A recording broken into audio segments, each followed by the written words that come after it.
Welcome to the Dental CEO Podcast, Dentistry in the Real World, where each episode we'll interview a real-world practicing dentist and learn from their success, as well as discuss tips from masters in the industry. Thanks a lot, and stay tuned for some great content on how to build a practice you love and master your profession.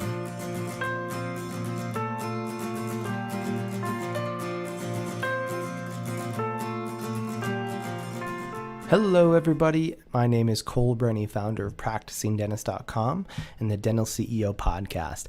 Thank you for tuning in today. Today we're going to talk about dental leasing, something we don't get much information about in dental school at all, but something that's really relevant to those of you that want to start your own practice. So we're going to go over some basic terms, things to know, and some tips on learning where to start when you're going to look into buying a practice, look into taking out a lease. So we'll go over how to negotiate that and what some terms mean. So today we're going to talk with Jens Torgrimson.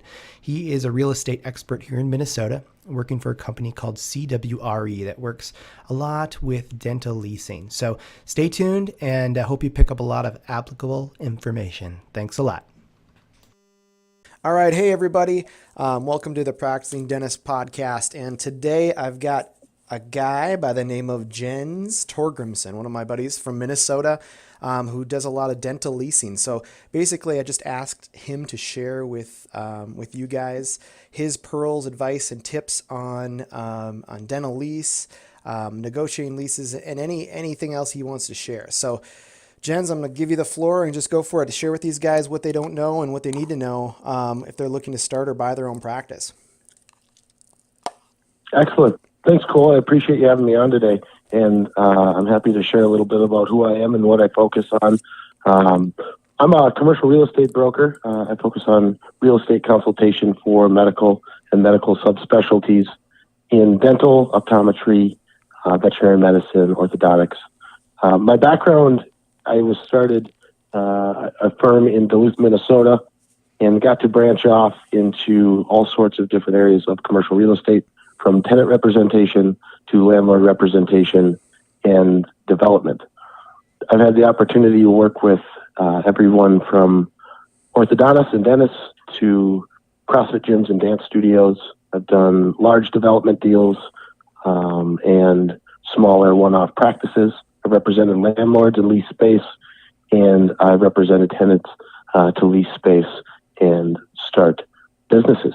Awesome. So I've kind of pretty broad variety of experience in the industry. And in the last year and a half, I really chose to focus on practice, relocation, tenant representation, and development. That's awesome. Because I know as dentists, we don't know much about it. You know, it's one of those things when I got out, I have no idea. I was starting my own practice. What do I do? Here's a lease. Should I do it on my own? I think close to 80% of dentists usually try to negotiate the lease on their own. Correct. Yeah. One of the biggest pearls of wisdom I can give you is that as a practicing dentist, whether you're starting out fresh, starting your own practice, considering that maneuver expanding, to have representation from a real estate broker like myself doesn't cost you anything. My fees get paid by the landlord and the landowners if we're purchasing property. And at the end of the day, it's like having a real estate counsel on your side of the table through negotiations, and it behooves you in that process so you have somebody representing your best interests throughout.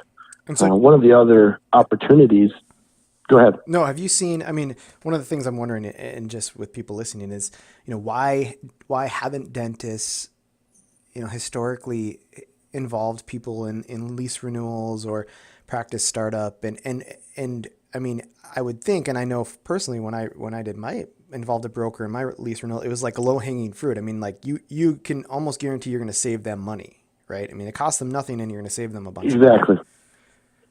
Yeah. Exactly. I get paid on the deal, and at the end of the day, I put myself in the shoes of my clients, and I really go to bat for them to get them the best rates because I know the market, the most bang for their buck on tenant improvement dollars. And we want landlords to really invest in them as tenants if it's a lease, and we also want the best people on your team, whether it's a contractor or an architect or an IT professional or legal counsel, a compliance specialist. We've really put together a number of resources to kind of add value to that process. And so throughout, you're saving money and time. But one of the main reasons that practitioners do it themselves is because they have entrepreneurial spirits. They get out into the industry and they want to do it themselves and be their own boss. And they have a passion for whatever field of expertise they have, be it dentistry, pediatric dentistry, orthodontics, and they really try to take the bull by the horn and bootstrap it, and they start calling signs and trying to put together all the pieces to start a business. And the reality is they might not be the best at starting a business, running a business, but they have a passion for their industry, right, and they want to do it themselves. I feel like part of my job as a practitioner in commercial real estate is to educate your population and the population and really add value to the process, right, to know that, let them know that we're here for you. We're here to make this an easier undertaking and to set you up for success with a number of different channel partners that can help add value. Right. Yeah, and that's kind of one of the premises of my coaching program is to get you guys, the listeners, connected with an expert team. So, as dentists, we need help in the areas that we're not trained on it, and definitely real estate is one of those areas. So as part of the coaching, I definitely connect clients up with, the expert team, whether it's a legal counsel, attorney, or a broker like you. I mean, one of the things I see, and you must see, is when dentists, try to go out, and historically, in a practice startup or purchase situation, dentists, we're taught nothing about it. So we kind of reach out and we talk to this person, talk to that person, and try to put together the puzzle on our own without any help. And, I'm thinking that you must see landlords just kind of sitting there with their eyes just wide open, excited that the dentist's going to try to negotiate this lease on their own, right? I mean, we know nothing about it. It's not Absolutely. like, it's not like when we come to a new practice we're going to buy, we come to the landlord and they're like, well, you don't have a broker, so I'm going to give you a little bit of a discount, right? I mean, they're not going to do that. They're not going to tell you about it, right? So it's interesting. So correct. I've been in the position of representing landlords as well. So I've dealt with tenants from a landlord perspective that come to us unrepresented, and you do a deal.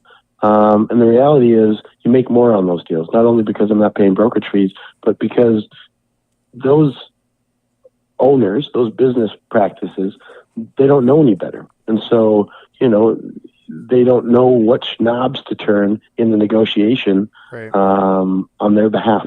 Right. And I think, not all landlords are out to take advantage of those practitioners, but there are some.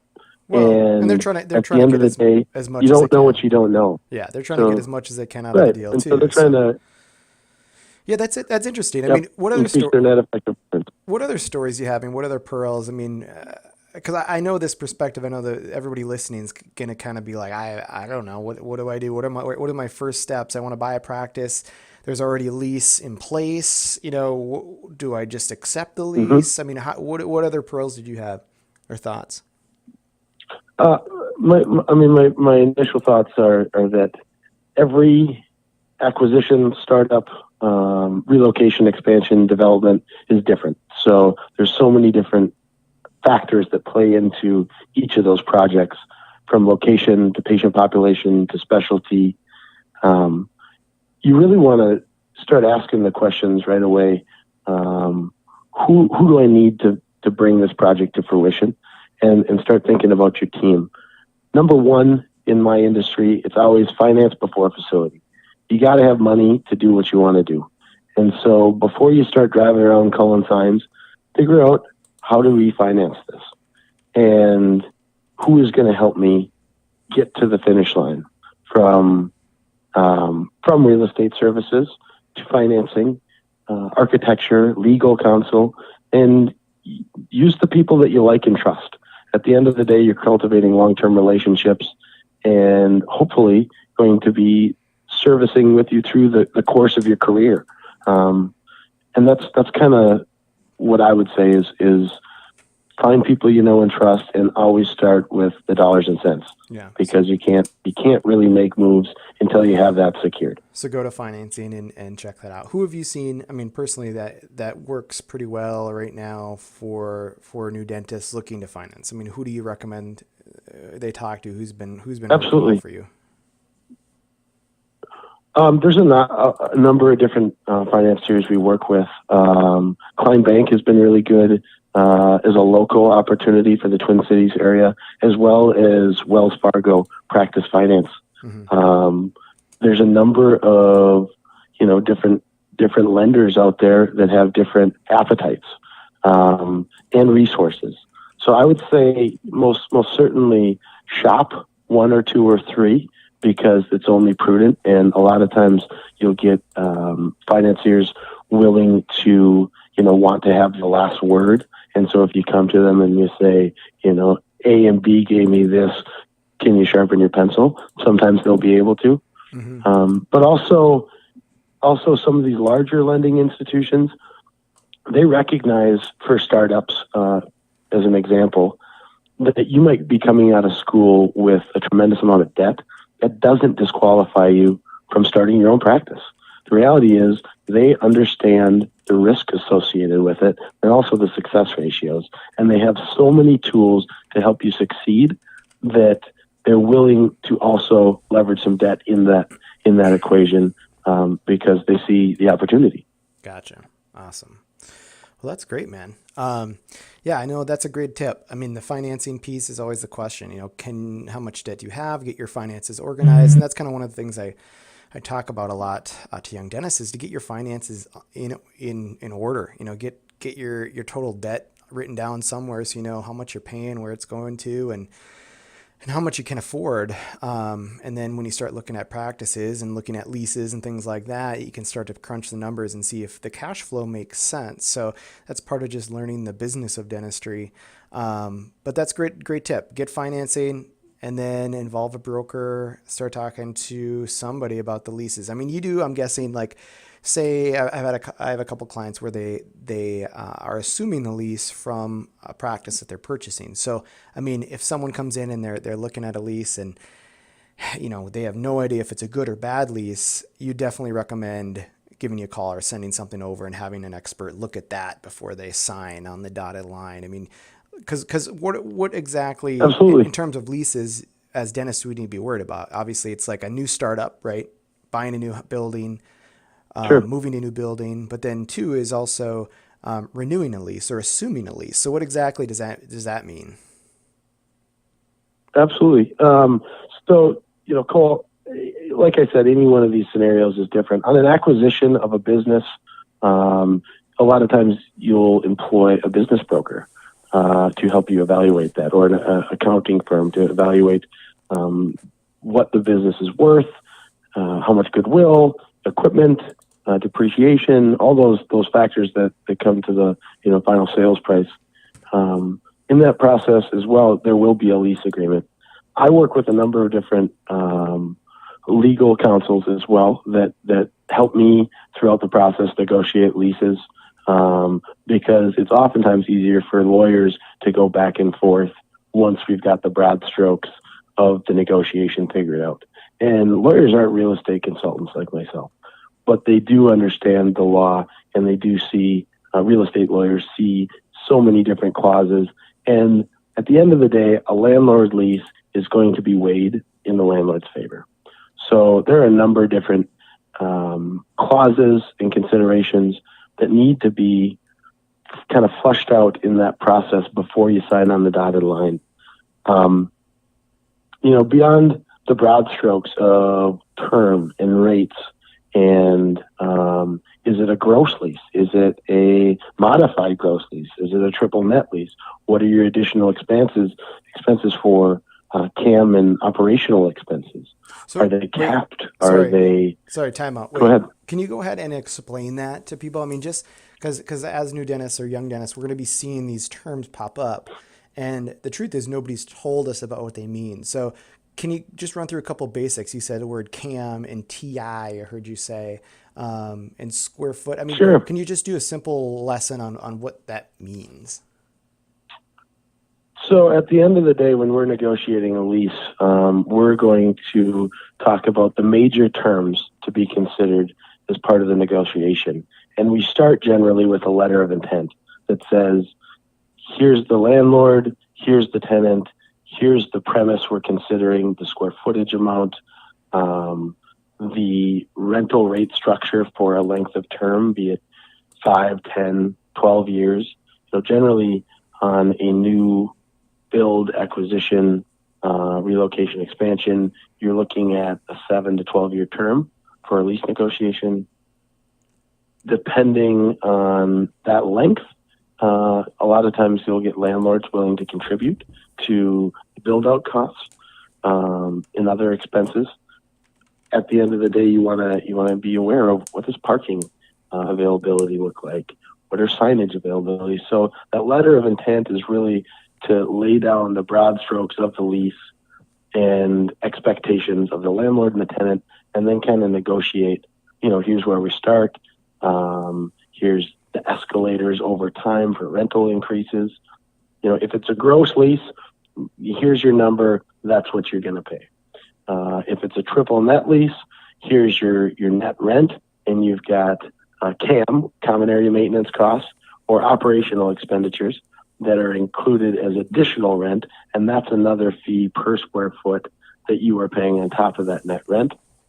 And then if it's a modified gross, it can be kind of a combination of those. Every landlord's kind of got their own recipe, and so that's where every lease ends up being different. So, and once you get the broad strokes negotiated, that's when you go to a lease document. Everybody, an LOI, a letter of intent, is a non-binding document, but it really gets everybody on the same page. So you can send it to legal. They can write up a formal lease agreement, generally 15 to 40 pages, depending on exhibits and construction documents and other pieces to that. And then it's all legal language that oftentimes gets a bit wordy and really dials in expectations, what happens if there's a default, who's responsible for what, down to electricity and ceiling tile replacement if there's a leak, and snow removal, and all these little details that weren't necessarily part of the LOI, but really need to be cleared up for the lawyer should there be a what if down the road. Gotcha. Yeah, I like that. So the letter of intent is a word we've heard or maybe heard before as dentists, but so really the letter of intent, and this is something I kind of teach too to coaching clients, is we need to use our expert team effectively and efficiently. So really the letter of intent is kind of like, let's sit down, hash out all the basic points, kind of negotiate a little bit and go back and forth and kind of spend a lot of time there hashing it out before you send it over to the attorneys, right? I mean, that's what you're saying. Exactly. Let's come to an agreement. Yep, exactly. And my role as a real estate consultant is essentially that. I use real estate to get paid. That's my area of expertise. But I end up playing a consultant role because I bring, a number of players to the table, and I really don't make a paycheck until we succeed. We get your deal done, we get your practice started, and I don't get paid until you open for business. Right. I might get a piece of it up front once we sign a lease, but then I'm working with you throughout that process to get your doors open so you can ultimately see patients. Gotcha. So we look at a number of different considerations in that process. One of them is the letter of intent. Let's negotiate all these terms on the front end so there's fewer surprises in the lease agreement, and you spend less money having your $200 an hour legal counsel redline documents and go back and forth. Right. Because ultimately, lawyers, you're never going to get two that agree on anything, but let's minimize those disagreements so we can move forward and get you open for business. And I think any time in the practice acquisition startup process, I mean, that lesson right there is huge. coming to terms with the seller, coming to terms with the landlord before you start having the document go back and forth between your attorneys. And that's one of the things that I wasted so much money on when I started my practice, because no one told me. Nobody was there to tell me what to do. So I saw this lease and the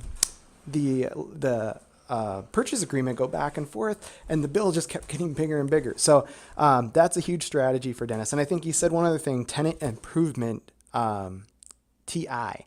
And so for that, explain that, because say someone's going to do a startup, that has a big, or they're going to do a build out, that has a big impact on that process, right? What does that mean to these young dentists listening, you guys listening? What does a tenant improvement allowance mean? At the end of the day, you're starting a practice. You're most likely not walking into a space that is turnkey. It's not your vision of what you want to open for business. And it might be a vanilla shell where you've got walls and studs and windows and a cement floor. It's basically a blank canvas for you to start your practice. To get it to where you want it, you need to employ an architect and a contractor to take your vision, put it on paper, draw up construction documents, pull permits, and then construct that office as you see fit for your business. In that process, that's going to cost you money. A lot of times that's what you're financing. But if you don't own the building, you are leasing the building. And part of that is a negotiation with the landlord to get some sort of compensation, some consideration towards your build-out expenditures. That can be negotiated in a wide range, and that's where it really comes down to, the negotiation piece, the landlord's appetite for your business. Is it a retail setting? Is it a more industrial setting? Is it a office setting? Is it a medical office setting? Right. And what is the landlord's experience with similar tenants in the past? If you have a landlord that doesn't have a lot of experience with medical, they may be less inclined to give tenant improvement dollars towards your build out. At the end of the day, you as a tenant are adding value to that asset, that building, by doing improvements, having your business there, bringing patient traffic in. And so that's where landlords will contribute to a tenant improvement allowance towards your build out. And, like I said, it's negotiated on a wide range depending on the product type and the landlord's appetite for you to be a tenant and your length of term. Obviously a landlord is going to provide a larger allowance if you sign a longer term, because their net effective return goes up as you sign a longer lease deal. So that tenant improvement is kind of like, if a dentist hasn't had a lot of experience with business and commercial real estate, the tenant improvement would be like you're going to rent a house and the landlord's going to give you some money to fix up the inside before you move in, right? I mean, you're going to fix up the house the way you want.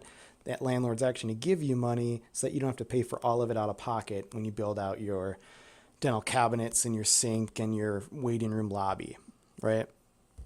It's kind of a good analogy. Correct, because at the end of the day, yep, you're going to need to put in walls and sinks and cut floors and put compressors and install equipment. And, you may want it to be you may be a pediatric dentist and you want a really cool, bright scheme of colors and entertainment and very visually, aesthetically appealing.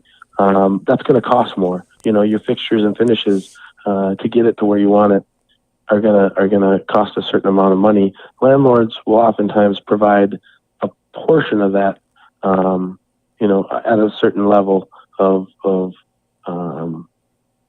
expenditure to them, right? To get you in the door, right? To get you in the door. So in dentist's best interest to really leverage that. But well, thanks, man. I think this is great. It's a lot of info, kind of like Dental Lease 101. For a lot of us dentists. So if anybody's interested, check out practicingdentist.com. And also, Jens, do you have a phone number if people want to call you, they can reach you at? I sure do. Call me anytime. My number is 612-244-7752. I'm at Jens Torgrimson at CroywoodRealEstate.com. And I'm here to be a resource for the dental community. So Awesome. Reach out, Cole and myself anytime. Awesome. Thanks, man. Appreciate it.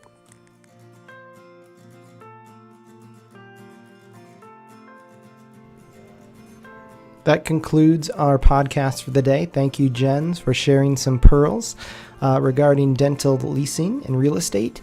And thanks a lot, guys, for listening to these podcasts. I'm going to keep sending out great, concise teaching on practice management and just general ideas on how to make a practice great. So check out Dental CEO Practice Launch Coaching.